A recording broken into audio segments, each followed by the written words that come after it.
Breaking news మావోయిస్టులపై పోరులో కీలక twist వచ్చింది. వరుస ఎన్కౌంటర్లతో మావోయిస్టు వ్యూహకర్త గణపతి పరారయ్యారు. నేపాల్, మయన్మార్, శ్రీలంకల్లో ఓ దేశానికి వెళ్లినట్లు అనుమానిస్తున్నాయి నిఘా వర్గాలు. ఇప్పటికే గణపతి వృద్ధాప్యంతో బాధపడుతున్నారు. 2018 వరకు మావోయిస్టు చీఫ్ గా వ్యవహరించారు ఆయన. దేశంలో నక్సలిజం, మావోయిస్టులు విస్తరణ వెనుక ప్రధాన పాత్ర గణపతిదే. ప్రస్తుతం మావోయిస్టులకు సలహాదారుగా కొనసాగుతున్నారు గణపతి.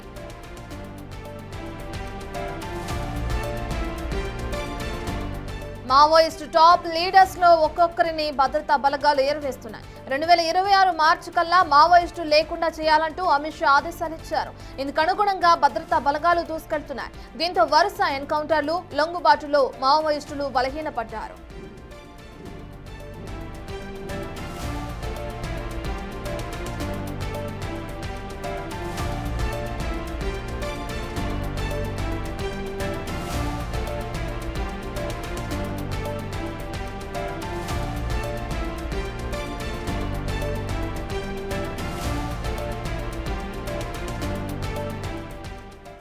ఆపరేషన్ కగార్ పేరుతో మావోయిస్టుల ఎన్కౌంటర్స్ ని మనం చూస్తున్నాం. మరికొంతమంది మావోయిస్టులను ఇప్పటికే అదుపులోకి తీసుకుంటున్నారు అధికారులు. ఇందులో భాగంగా మావోయిస్టు వ్యూహకర్త గణపతి ఇప్పుడు పరారైనట్లు మనం చూస్తున్నాం. ఆయన ఎక్కడికి వెళ్లారు, దానికి సంబంధించి నిఘా వర్గాలు ఏం చెప్తున్నాయనే డీటెయిల్స్ అందించడానికి అసోసియేట్ ఇన్పుట్ ఎడిటర్ నగేష్ అందుబాటులో ఉన్నారు. రైట్ నగేష్, మనం చూస్తున్నాం గణపతి నేపాల్ కానీ లేదంటే మయన్మార్ అటు వేరే ఆ ప్రాంతాలకు వెళ్లిపోయినట్లుగా కూడా మనకి సమాచారం అందుతుంది. ఒకవేళ ఆయన అదుపులోకి తీసుకుంటే మావోయిస్టులకు సంబంధించిన ఎటువంటి సమాచారాన్ని అధికారులు తెలుసుకునే అవకాశం ఉండొచ్చు అంటారు నగేష్? అలాంటి మావోయిస్టు పార్టీ సంధి అవస్థలోనే ఉంది. ఇప్పటికీ హిడ్మా ఎన్కౌంటర్ తర్వాత దేశవ్యాప్తంగా ఉన్న అంటే 6-7 రాష్ట్రాల్లో మావోయిస్టు పార్టీ ఉన్న మిగిలిన కొంతమంది కూడా చాలామంది కూడా నిరాశ్రయాలు, నిస్పృహలకు లోనవుతున్నారు. ఎందుకంటే హిడ్మా అనే వ్యక్తి రోల్ మోడల్గా అంటే మావోయిస్టు పార్టీకి హీరోగా బయట జనాలు కూడా అంటే మాజీ మావోయిస్టులు కానీ, సానుభూతి పరులు కానీ, ప్రజా సంఘాలు కానీ, పౌర హక్కుల సంఘం నేతలు కానీ ప్రతి ఒక్కరు కూడా ఒక రోల్ మోడల్గానే భావించేవారు. ఎక్కడో కోయ జాతికి చెందిన హిడ్మా మారుమూల ప్రాంతం నుంచి ఒక పూవర్తి అనే గ్రామం నుంచి తను ఆ గ్రామంలోనే కాక ఛత్తీస్గఢ్, బీహార్, మహారాష్ట్ర, జార్ఖండ్, ఆంధ్రప్రదేశ్, తెలంగాణ ఇక్కడలో ఉన్న సానుభూతి పరులు లోపల పనిచేసే దండకార్యంలో పనిచేసే మావోయిస్టులందరికీ హీరోగా కనిపించేవాడు.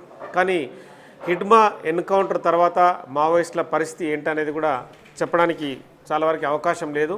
అంటే మావోయిస్టులు ఏం చేశారు దండకారణ్యంలో, వల్ల నష్టపోవడమే ఎక్కువ ఉందని చెప్పి పోలీసులు డైరెక్ట్గానే మావోయిస్టులపైన ఆరోపిస్తున్నారు. ఎందుకంటే బస్తర్ కానీ మిగతా ఏదైతే ఛత్తీస్గఢ్, జార్ఖండ్ లాంటి మారుమూల గ్రామాల్లో ఇప్పటికీ కనీస సౌకర్యాలు లేక వాళ్ళందరినీ అంటే కొంతమంది కొరియర్ల పేరిట ఇటుపక్క మావోయిస్టులు చంపడం, మరోపక్క పోలీసులు కూడా సేమ్ అదే యాంగిల్లో తీసుకొని చంపడంతో చాలామంది కుటుంబాలు కానీ చాలామంది ఆ ప్రాంతవాసులు కానీ భయభ్రాంతులకు గురయ్యారు.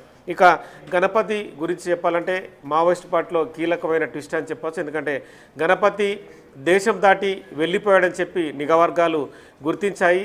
నేపాల్, బర్మా లేదా శ్రీలంక ఏ దేశంలో తలదాచుకున్నాడు ఏంటనేది కూడా క్లారిటీ రావడం లేదంటున్నారు. అంటే ఆల్రెడీ వయసు అయిపోయింది, 76 ఏళ్ళున్న వయస్సున్న గణపతి వ్యూహకర్తగానే మావోయిస్టు పార్టీకి ఒక వెన్నుపూస లాంటి వ్యక్తి. ఎందుకంటే మాజీ జనరల్ సెక్రటరీగా తన పాత్రని చాలా వరకు నిర్వర్తించాడు. మావోయిస్టు పార్టీని ఒక దశకు తీసుకెళ్లడం కోసం రకరకాల వ్యూహాలు అన్నీ హిడ్మా లాంటి వాళ్ళను, దేవ్జీ కానీ మిగతా చాలామందిని తయారు చేయడంలో గణపతి పాత్ర చాలా ఇంపార్టెంటే.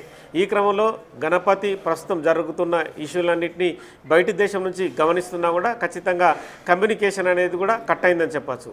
ఇక హిడ్మా కూడా దండకార్యం నుంచి బయటకు రావడానికి ప్రధాన కారణం కూడా తను కూడా కాకినాడ సీపోర్ట్ నుంచి వయా చెన్నై మీదుగా శ్రీలంక పారిపోవడానికే బయటకు వచ్చాడని చెప్పి నిఘా వర్గాల్లోని కొంతమంది అనుమానిస్తున్నారు. ఎందుకంటే దండకార్యంలో పరిస్థితులు బాగాలేవు కాబట్టి మావోయిస్ట్ పార్టీ డైరెక్ట్గానే హిడ్మా కానీ, దేవ్జీ కానీ మిగతా నేతలందరికీ ఎవరైతే ఉన్నారో అగ్రభాగాన ఉన్న సెంట్రల్ కమిటీలు, డీసీఎంలు, అలాగే మిగతా ఈఎస్సీఎంలు కావచ్చు, దళ సభ్యులు కావచ్చు, వాళ్ళందరికీ ఖచ్చితంగా మీరు షెల్టర్ జోన్ని ఎంచుకోవాల్సిన పరిస్థితి ప్రస్తుతం వచ్చింది.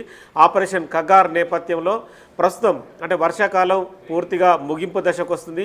చలికాలం తర్వాత వేసవికాలం పూర్తిగా ఆకురాలే కాలం టైంలో ఖచ్చితంగా దండకార్యంలో ఉండడానికి అవకాశాలు లేవు.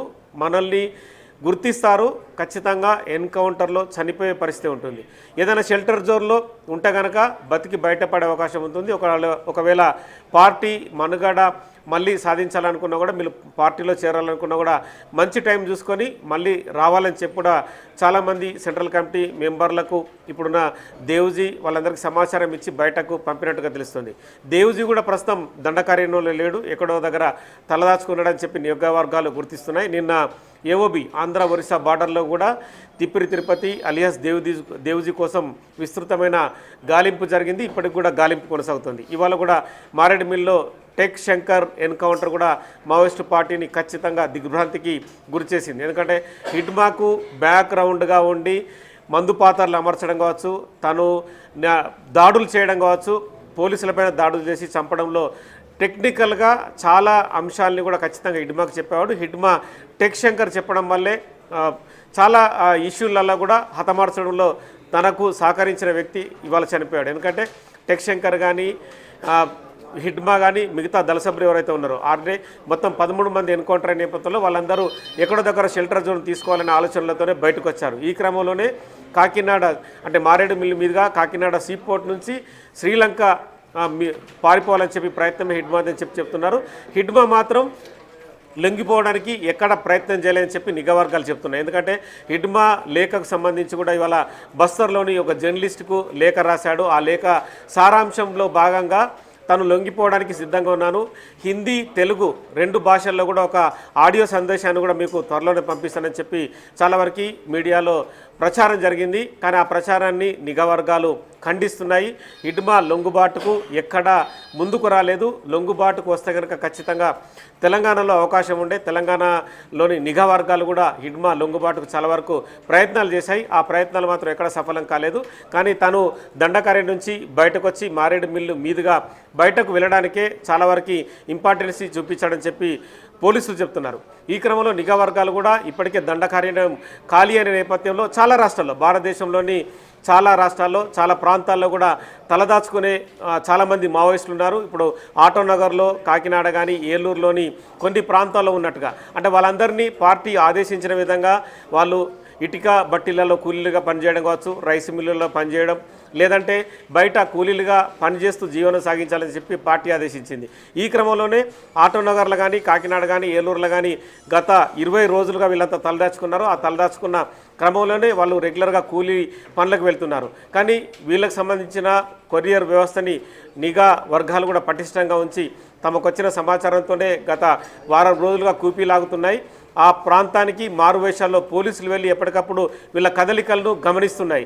ఈ క్రమంలో వీళ్ళందరూ కూడా దండకార్యం నుంచి వచ్చిన మావోయిస్టులు, దేవ్జీకి సంబంధించిన అనుచరులు కావచ్చు, హిడ్మాకు సంబంధించిన సెక్యూరిటీ గార్డులు కావచ్చు, వీళ్ళంతా ఉన్నారని పకడ్బందీ సమాచారంతోనే దాడులు నిర్వహించి 50 మందికి పైగా మావోయిస్టులను అదుపులోకి తీసుకున్నారు. ఇప్పుడు టెక్ శంకర్ కానీ, హిడ్మా కానీ తమకున్న కొద్దిమంది సభ్యులతో బయట దేశాలకు పారిపోవడానికి ప్రయత్నించారు. కానీ ఏపీ నిఘా విభాగాధిపతి మహేష్ చంద్ర లడ్డా తనకున్న ఖచ్చితమైన సమాచారంతో హిడ్మాని అలాగే టెక్ శంకర్ని ఎన్కౌంటర్ చేయడం ద్వారా కూడా దేశంలో ఉన్న ప్రతి పోలీస్ దృష్టిని మహేష్ చంద్ర లడ్డా ఆకర్షించాడు. ఎందుకంటే ఒక హిడ్మాని ఎన్కౌంటర్ చేయడం అంటే ఖచ్చితంగా చాలా రాష్ట్రాలు కూడా హిడ్మాని వెంటాడుతున్నాయి. హిడ్మాని ఎన్కౌంటర్ చేస్తే తమకు గొప్ప పేరు వస్తుందని భావిస్తుంటాయి. ఈ క్రమంలో హిడ్మాని ఎన్కౌంటర్ చేయడం ద్వారా మహేష్ చంద్ర లడ్డా దేశంలోని పోలీసులందరికీ హీరో అయ్యాడు. మహేష్ చంద్ర లడ్డా ఉన్న నెట్వర్క్తో హిడ్మాన్ కానీ, టెక్ శంకర్ కానీ, లడ్డా భార్య రాజేన్ కానీ ఎన్కౌంటర్ చేసి చంపడం అనేది కూడా ఖచ్చితంగా హీరోయిజం కిందికి వస్తుందని చెప్పి నిఘా వర్గాలు కానీ మిగతా పోలీసులందరూ భావిస్తున్నారు. ఇప్పటికీ Mahesh Chandra Ladda operation next Devji alias Thippiri Tirupati పైన ఉంటుందని చెప్పి కూడా చాలామంది భావిస్తున్నారు. కానీ తెలంగాణలో కూడా కొంతమంది మావోయిస్టులు లొంగిపోవడానికి ఈ మధ్య ముందుకు వస్తున్నారని చెప్పి సమాచారం. 3 సెంట్రల్ కమిటీ మెంబర్స్తో పాటు దాదాపుగా 30 మంది మావోయిస్టులు అంటే ఏసీఎంలు కానీ, డీసీఎంలు కానీ 30 మంది లొంగుబాటుకు మరో 2-3 రోజుల్లో జరిగే అవకాశం కనిపిస్తుందని చెప్పి కూడా కొంతమంది నుంచి సమాచారం వస్తుంది. ఓవరాల్గా మావోయిస్టు పార్టీ దండకార్యాన్ని ఖాళీ చేసి ఎక్కడో తమకు తోచిన విధంగా తమకు అనువుగా ఉన్న ప్రాంతాల్లో మాత్రం తలదాచుకోవడానికి ప్రయత్నాలు చేస్తున్నాయి. ఇక గణపతి మాత్రం బయట దేశాల్లో ఉన్నా కూడా మావోయిస్టు పార్టీకి సూచనలు కానీ, సలహాలు కానీ ఇప్పుడు ఎలాంటివి అందించే పరిస్థితి లేదు. ఒకవేళ గణపతి తను అనుకుంటే మధ్యవర్తుల ద్వారా లొంగిపోవచ్చు, లేదంటే గణపతి కనుక ఇండియాలో అడుగు పెడితే గణపతి పరిస్థితి కూడా ఎన్కౌంటర్కు దారితీసే అవకాశం ఎక్కువ ఉందని చెప్పి నిఘా వర్గాలు చెప్తున్నాయి. నాగేష్, ఇప్పటికే చూసుకుంటే గణపతి పాత్ర అటు మావోయిస్టులకు సంబంధించి ప్రధాన పాత్ర అని చెప్పుకోవచ్చు. మావోయిస్టుల విస్తరణకు కానీ లేదంటే దేశంలో నక్సలిజానికి వీటికి సంబంధించి ఇప్పుడు ప్రస్తుతం ఈయన ఏదైతే వేరే ప్రాంతానికి తలదాచుకోవడానికి వెళ్ళారు, పారిపోయిన వార్తలు తెరపైకి వస్తున్నాయో మావోయిస్టులందరికి సంబంధించి ఇప్పుడు ఈయన పాత్రకి ఎంతవరకు ఇంపాక్ట్ పడే అవకాశం ఉందనుకోవచ్చు? సలహాదారుగా కొనసాగుతున్నారు కదా ప్రస్తుతం గణపతి. మావోయిస్టులు కనుక ఖచ్చితంగా ఎదురుదాడులకు తిరిగి మావోయిస్ట్ పార్టీ బలంగా ఉంటే కనుక గణపతి పాత్ర ఖచ్చితంగా విశ్లేషించదగ్గదే. కానీ గణపతి తన వయసు కూడా 76 ఏళ్లకు చేరుకుంది. తను కూడా ఒక దగ్గర నుంచి ఒక దగ్గరికి ప్రయాణించే పరిస్థితి లేడు. కమ్యూనికేషన్ పరంగా చూస్తే కనుక మావోయిస్టులకు ఫోన్లో మాట్లాడే పరిస్థితి ప్రస్తుతం అయితే లేదు. ఎక్కడో దగ్గర సమాచారాన్ని చేరవేద్దామన్నా కూడా వాళ్ళ ప్రస్తుత పరిస్థితి బాగలేదు. ఇక కొరియర్ వ్యవస్థ కూడా సరిగా లేదని చెప్పచ్చు. కొరియర్లను నమ్మడానికి వీలు లేదన్న సంగతి నిన్నటి ఘటనతో అర్థమవుతుంది.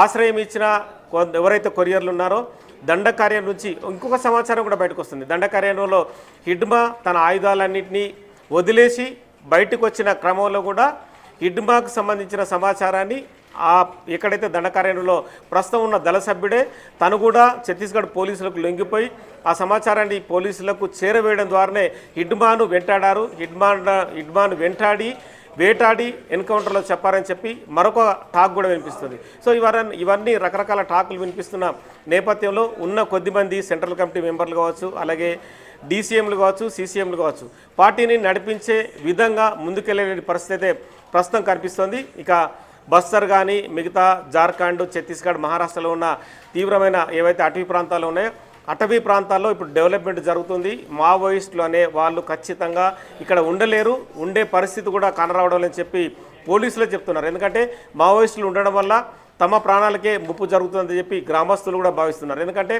గ్రామస్తుల్లో ఉన్న కొద్దిమంది యువకులు ఉన్నా కూడా వాళ్ళందరికీ సంబంధించిన సమాచారాన్ని, మావోయిస్టులకు సంబంధించిన సమాచారాన్ని పోలీసులకు చేరవేస్తున్నారని, పోలీసుల సమాచారాన్ని మావోయిస్టులకు చేరవేస్తున్నారని చెప్పి కూడా మధ్యలో బలిపశువులు అవుతున్నాయని చెప్పి వాళ్ళు కూడా ఆవేదన వ్యక్తం చేస్తున్నారని చెప్పి ఇంకో టాక్ వినిపిస్తుంది. సో ఓవరాల్గా మావోయిస్టు పార్టీ అనేది ఇంకా కొంతమంది ఎవరైతే ఉన్నారో లొంగుబాట్లు కావచ్చు, నెక్స్ట్ జరిగే ఎన్కౌంటర్లు కావచ్చు, అవన్నీ కూడా ఖచ్చితంగా మార్చి 26, 2026 మార్చి 30 వరకు ఖచ్చితంగా క్లోజ్ చేస్తామని చెప్పి హోంమంత్రి అమిత్ షా చెప్పారు. హోంమంత్రి అమిత్ షా కూడా ఈ నవంబర్ నెలలోనే పోలీసులకు టార్గెట్ ఇచ్చినట్టుగా సమాచారం. నవంబర్ 20 లోపు హిడ్మాని పట్టుకుంటారా, ఎన్కౌంటర్ చేస్తారా, రెండే విషయాలపైన మీరు తేల్చుకోండి అని చెప్పి పోలీసులకు ఆదేశాలు జారీ చేయడంతోనే ఈ ఎన్కౌంటర్ కూడా ఖచ్చితంగా కేంద్ర హోంశాఖ కనుసన్నలో జరిగిందని చెప్పి కూడా మరో టాక్ వినిపిస్తుంది. మొత్తం ఓవరాల్గా హిడ్మా ఎన్కౌంటర్ తర్వాత మావోయిస్ట్ పార్టీ నెక్స్ట్ భవితవ్యం అనేది ఖచ్చితంగా ఒక చీకటి రోజులుగానే ఉండిపోతాయి. మావోయిస్ట్ పార్టీ గురించి మాట్లాడుకునే ప్రస్తుత పరిస్థితి కూడా ఉండకపోవచ్చు అని చెప్పి కూడా చాలామంది చెప్తున్నారు. ఇక అర్బన్ నక్సలైట్స్ గురించి ప్రస్తుతం దేశవ్యాప్తంగా చర్చ ఉంది. దాదాపుగా 60 నుంచి 70 మంది అర్బన్ నక్సల్స్ బయట ఉన్నారని చెప్పి చెప్తున్నారు.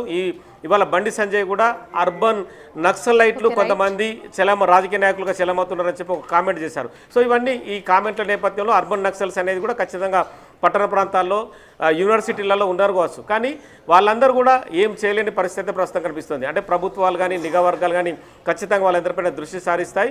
అంటే పోరాటాలు సమాజం పరంగా సమాజం బయట రోడ్ల మీద వచ్చి చేయొచ్చు, కానీ ఇంటర్నల్గా ఉండి తుపాకీ పడితే మాత్రం ఖచ్చితంగా వాళ్ళందరూ ఎన్కౌంటర్ పాలయ్యే అవకాశం ఎక్కువ ఉంది.